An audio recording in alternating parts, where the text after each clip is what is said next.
Астаналық тұрғындардың назарына, егер сіз қандай да бір қиын жағдайға тап болсаңыз, жаныңыз күйзеліп жүрсе, қаладағы мешіттерге барып, ақыл кеңес алуыңызға болады. Бүгін Әзірет Сұлтан мешітінде діни ақпарат беру бөлмесі мен кол орталығы ашылды. Ол жерде имамдар келушілерді жеке қабылдап, рухани тынышталдырады.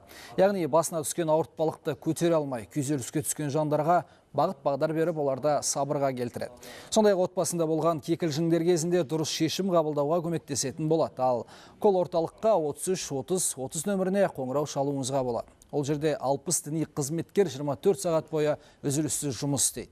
Олар хабарласқандардың сұрағына жауап беріп, ақыл кеңестерін береді. Тағы бір жаңалық. Елорданың 10 мешітінде садақа терминалдары орнатылды.